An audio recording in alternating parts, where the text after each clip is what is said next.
Buenos días, Emilio. Muy buenos días. De manera somera, ¿qué valoración te merece las nuevas disposiciones que regulan las comunicaciones comerciales del sector del juego? En este caso, ser sucinto, ¿no? Pienso que es muy complicado. Al final estamos hablando de que este nuevo Real Decreto que estabas comentando de comunicaciones comerciales y las actividades del juego es bastante complejo, sobre todo porque afecta a muchísimos sectores, los que evidentemente una importante carga de todo, bueno, lo que suscriben, ¿no? A nivel de ingresos, pues viene siendo capital, ¿no? En este caso, recordemos que este nuevo Real Decreto afecta a todas las actividades dentro de este marco normativo que desarrollan actividades, por ejemplo, como la publicidad, el patrocinio, la promoción de cualquier tipo de comunicación comercial de las actividades de los operadores de juego.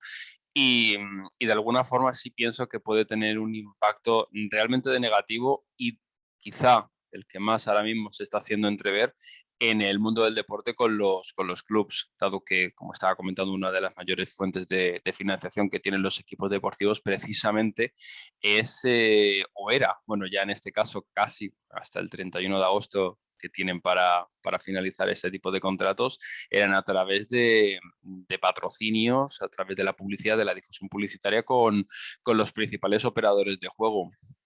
Entonces sí pienso que va a suponer un gran problema, sobre todo al sector deportivo, entre otros, en los que, bueno, pues parte de su modelo económico está basado en la publicidad y patrocinio con este tipo de operadores. Y en concreto las actividades de los eSports, ¿no? En el caso Mm, tuyo eres abogado especialista sí. en este tipo de deportes, ¿no?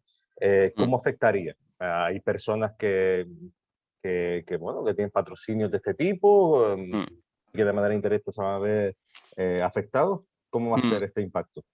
Aquí hay muchas verticales, es decir, uno de los principales objetivos que persigue esta nueva normativa es la protección de los menores de edad frente precisamente a ese impacto que los operadores o las actividades del juego pueden tener para su salud. Es más, es uno de los antecedentes que motivan realmente este Real Decreto. En este sentido, es fundamental al final indicar que estas comunicaciones comerciales no se pueden realizar cuando hablamos de su publicidad, de su promoción, de forma directa o indirecta a menores de edad. Ni siquiera pueden ser destinadas a la persuasión, evidentemente, ni a la incitación del juego de este colectivo, ni mucho menos, pero en todo caso que me parece que el matiz directo o indirectamente a los menores de edad es verdad que lastra muchísimo la actividad en torno a los eSports, dado que al final este sector se dirige tendencialmente a un, vamos a decir, segmento poblacional tendencialmente joven y por tanto sí entra dentro o podría entrar dentro del ámbito de protección de este Real Decreto.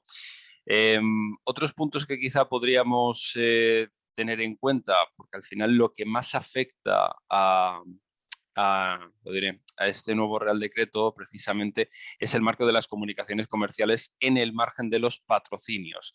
Es decir, cuando hablamos de que en el propio Real Decreto se engloba cualquier actividad deportiva o, perdón, cualquier actividad competitiva, entonces sí es verdad que deja marco a los eSports para que pudieran ser contemplados dentro del margen de actuación de este Real Decreto. También, por otro lado, se limita también la publicidad o las acciones publicitarias a través de personas de relevancia o incluso de notoriedad pública.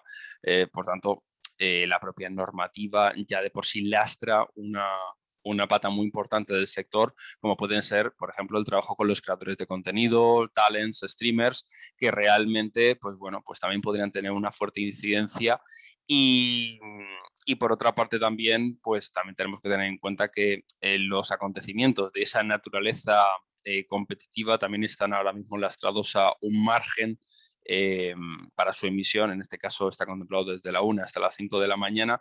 Es cierto que cada vez las competiciones se han normalizado, por tanto al final no son márgenes que pienso que sean representativos para el sector, pero en todo caso me parece que también pues, podrían tener una quizá pequeña incidencia y los operadores de juegos es verdad que ahora mismo pienso que vamos o van a vivir un pequeño declive, eso sí lo creo, Y en cuanto, sobre todo lo que indicaba en el sector deportivo, no concretamente los eSports, dado que al final ya no solo lo que establezca el propio Real Decreto y estas limitaciones que os estoy acercando, sino que también los propios organismos privados que gestionan las competiciones de deportes electrónicos, especialmente en nuestro país, ya dentro de su propio reglamento impiden que los propios participantes en la actividad económica, esto quiere decir los clubs, puedan cerrar acuerdos con casas de apuestas, operadores de juego y otros sectores especialmente protegidos. Imaginemos, por ejemplo, que no puedan tener acuerdos con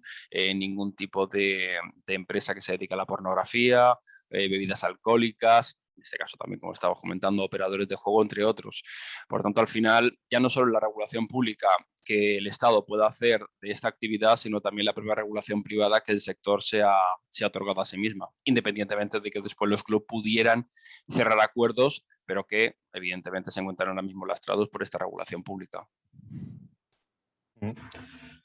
Dentro de este decreto de la regulación del juego, no está incluido otros juegos de azar como loterías y apuestas del Estado o la ONCE, ¿no? Porque consideran que son juegos no lucrativos en este caso. ¿Qué opinión te merece esta pequeña contradicción? Estas disposiciones reglamentarias es verdad que todavía puede, y en este caso parece que el Ejecutivo quiere ir por esa línea, en concreto el Ministerio de Consumo por extensión, quieren hacer un desarrollo reglamentario precisamente de la ONCE, de las loterías, de las apuestas del Estado, aunque si bien es cierto que siempre se les da este impasse, ¿no? Parece de favor acerca pues bueno, de la actividad que se suscribe al amparo del Estado. Es cierto que también el propio Real Decreto ya nos acerca que realmente intenta dar una singularidad a cada operador, es decir, incluso el propio ministro ha comparecido en diferentes rondas de prensa expresando que realmente pues, no se puede comparar a un operador de apuestas al uso con las apuestas que se ejercen dentro del Estado. En mi opinión, yo pienso que al final la propia actividad es la misma, lo único que unas están incentivadas desde el sector privado y otras desde el sector público. Y bueno, ahí entraríamos en intereses económicos que, bueno, pienso que exceden del interés de esta entrevista.